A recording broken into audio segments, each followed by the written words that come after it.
अस्सलाम वालेकुम दोस्तों, मैं हूं जुल्किफल ख़ान और आप देख रहे हैं बिन अकबर ट्रैवल्स का यूट्यूब चैनल। दोस्तों आज की वीडियो कनाडा वर्क वीज़ा के हवाले से, कनाडा इमिग्रेशन के हवाले से और कनाडा ओपन वर्क परमिट या कंपनी स्पेसिफिक वर्क परमिट के हवाले से बहुत ही इम्पॉर्टेंट है, क्योंकि बहुत से लोग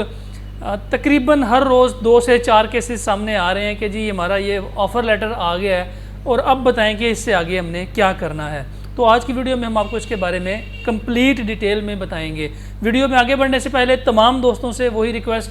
जिन्होंने अभी तक चैनल को सब्सक्राइब नहीं किया, चैनल को ज़रूर सब्सक्राइब कर लें, बेल आइकन को ज़रूर प्रेस कर लें ताकि ऐसी इन्फॉर्मेटिव वीडियो आपको टाइम पे मिल सके, ताकि आप टाइम पे कोई डिसीजन ले सकें। तो जो कनाडा वर्क परमिट के हवाले से सबसे इम्पॉर्टेंट चीज़ ये है कि आजकल फेसबुक के ऊपर, यूट्यूब के ऊपर बहुत सारे दोस्त, बहुत सारे लोग ऐसे बैठे हुए हैं जो कनाडा के नाम के ऊपर फेक ऑफ़र लेटर्स और फेक डॉक्यूमेंट्स आपको बना के दे देते हैं और आपसे लाखों रुपए हथिया लेते हैं। सबसे पहले आप ये समझ लें कि ऑफ़र लेटर या वर्क परमिट जो है ये आता कैसे है।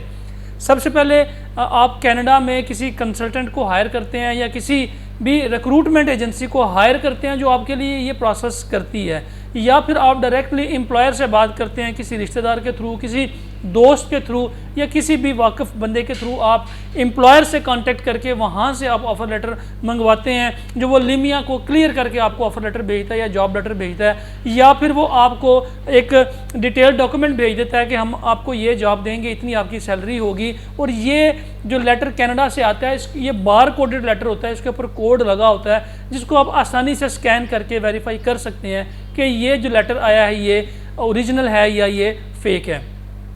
जब वो लेटर वहाँ से इशू होता है उसके बाद फिर यहाँ पे पाकिस्तान में आपके डॉक्यूमेंट्स लगते हैं, आपका एक्सपीरियंस लेटर, आपका मेडिकल, आपका पुलिस कैरेक्टर सर्टिफिकेट और बाकी डॉक्यूमेंट साथ लग के एम्बेसी में जाता है। अब हो क्या रहा है,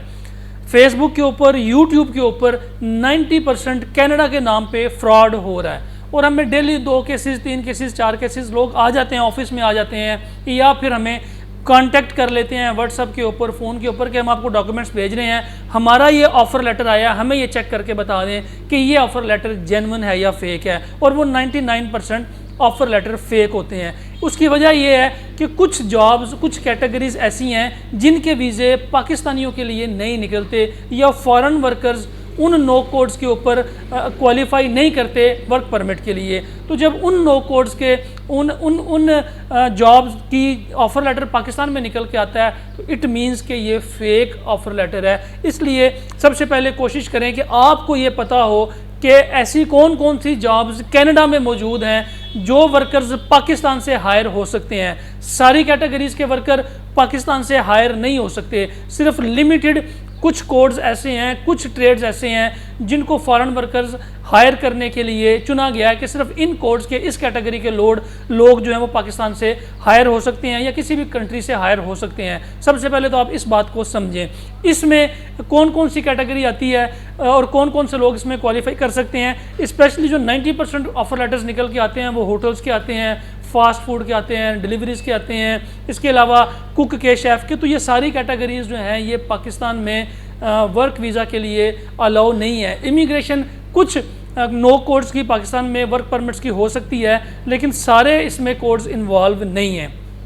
इसलिए सबसे पहले आपको लिए ये जानना बहुत ज़रूरी है। दूसरी चीज़ ये है कि जिसके बंदे का कोई ऑफिस नहीं है, कोई वो कंसल्टेंट नहीं है, या फिर वो आपसे मुलाकात नहीं करता, आपसे मिलता नहीं है, वो कहीं पे मौजूद नहीं है और सिर्फ फेसबुक के थ्रू या व्हाट्सएप के थ्रू या ईमेल के थ्रू ही आपसे कांटेक्ट में रह रहा है और आपसे किसी अकाउंट के अंदर पेमेंट मंगवा रहा है कि जी पेमेंट भेजें, अभी आपकी हायरिंग हो रही है, अभी आपकी सिलेक्शन हो गई है, अभी आपका ऑफ़र लेटर बन गया है। कभी इंश्योरेंस के नाम पे पैसे मांग लेते हैं, कभी होम ऑफिस की फ़ीस के नाम पे पैसे मांग लेते हैं, कभी लेबर ऑफिस के नाम पे पैसे मांग लेते हैं, कभी कहते हैं कि जी आपका कार्ड यहाँ पे सबमिट है और आपका ये आगे, कभी ऑफ़र लेटर के नाम के ऊपर पैसे मांग लेते हैं। तो कोई भी इदारा जो आपसे मिले बगैर, आपको देखे बगैर आपसे पैसे मांगना शुरू कर दे और वो पैसे भी किसी अकाउंट में मांग ले, पाकिस्तानी अकाउंट में मांग ले या फिर किसी यूएई के अकाउंट में मांग ले या इजी पैसा जैज़ कैश अकाउंट में मांग ले, तो आपने ऐसे किसी भी बंदे को पेमेंट नहीं करनी कनाडा के नाम के ऊपर। कोशिश करें हमसे कंसल्ट कर लें, या आपके करीब कोई कंसल्टेंट है जो ऑथेंटिक कनाडा का काम कर रहा है, आप उनको ये डॉक्यूमेंट्स दिखा के उसके बाद पेमेंट करें। होता ये है कि लोग 40-40 हज़ार, 50-50 हज़ार, कुछ लोग तो लाख रुपया देने के बाद फिर हमारे पास आते हैं कि जी ये हमें वेरीफाई कर दें कि ये डॉक्यूमेंट्स फेक है या ओरिजिनल है। तो सबसे पहले ये समझें कि कुछ ट्रेड्स ऐसे हैं जिनको तो कनाडा अलाउ ही नहीं करता कि हम ये फॉरेन वर्कर्स हायर करें। उसके अलावा जो ट्रेड्स अलाउ करता है उनके जो ऑफर लेटर आते हैं उसके ऊपर स्पेशली बार कोडेड होता है, वो कोड्स लगे होते हैं, और जो कनाडा इमिग्रेशन है उसका मोनो बना होता है। वो कभी भी कंपनी का नहीं होता कि जी ये कंपनी ने आपको ऑफर लेटर निकाल के भेज दिया। वो ऑफर लेटर अप्रूव्ड हो के इमिग्रेशन फिर आपको एक परमिट इशू करती है और वो ही आपका ओरिजिनल डॉक्यूमेंट होता है। सिर्फ ऑफर लेटर के ऊपर अगर आप पेमेंट कर देंगे तो वो आप अपने साथ भी ज्यादती करेंगे, आपका टाइम भी ज़ाया हो सकता है। इसलिए जो कनाडा के वाले से हैं इन चीज़ों को लाजमी गौर करें और इसके ऊपर आप कोशिश करें कि किसी भी एजेंट के हाथ या किसी भी ऐसे बंदे के हाथ पे ना चढ़ें।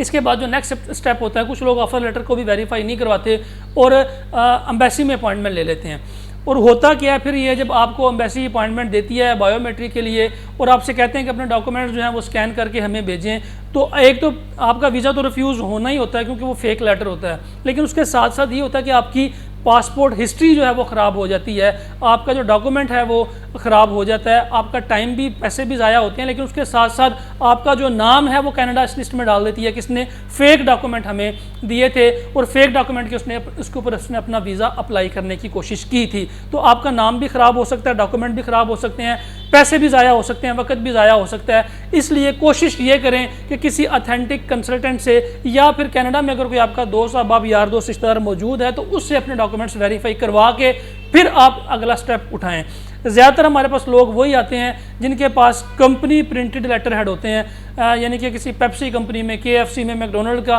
वो लिखा होता है पीछे बैकग्राउंड में, आगे उसकी जॉब डिस्क्रिप्शन वगैरह सैलरी लिखी होती है और वो सैलरी पाकिस्तान में लाखों रुपए में बन रही होती है, या उसके वर्किंग आवर्स भी जो हैं वो $20 से $25 पर आवर पे ऊपर जा रही होती है। तो वो डॉक्यूमेंट्स 99% फेक होते हैं। कोशिश करें कि इन सब चीज़ों से बचें, खुद भी तवज्जो से रहें, अटेंटिव रहें और बाकी लोगों को भी इससे बचाएं। और अगर आप समझते हैं कि ये वीडियो इन्फॉर्मेटिव है तो कोशिश करें कि इसको जहाँ पे भी आप शेयर कर सकते हैं करें, क्योंकि बड़ी मुश्किल से लोग पैसे कमाते हैं और ऐसे जो 2 नंबर फ्रॉडिये जो हैं वो ऑनलाइन बैठ के इन लोगों से पैसे हथिया लेते हैं। सीधे साधे लोग होते हैं,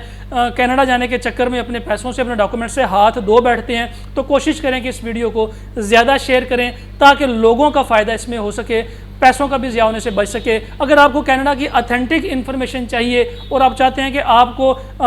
क्वालिफाई कर भी सकते हैं, आप एलिजिबल हैं भी कनाडा जाने के लिए, या आप एलिजिबल नहीं हैं, तो उसके लिए आप हमारे ऑफिस विजिट कर सकते हैं, अपनी ऑनलाइन असेसमेंट खुद कर सकते हैं। बहुत सारी फ्री असेसमेंट्स वेबसाइट्स मौजूद हैं, आप वहाँ पर अपनी असेसमेंट करें कि आप कनाडा के लिए क्वालिफाई करते भी हैं या नहीं करते। आपके करीब कोई अगर अथेंटिक कंसल्टेंट है, आप उसके पास जाके अपनी असेसमेंट करवा सकते हैं। असेसमेंट करवाने के बाद आपको पता चलेगा कि आप एलिजिबल हैं या नहीं हैं। आप डायरेक्टली किसी को ऑनलाइन डॉक्यूमेंट्स दे दें, डायरेक्टली किसी को पैसे दे दें, वो आपके लिए बेहतर नहीं है। फिलहाल के लिए इतना ही। अपना और अपने साथ रहने वालों का खास ख्याल रखिएगा। अपने इस चैनल का भी मुझे दें इजाज़त। अल्लाह हाफिज़।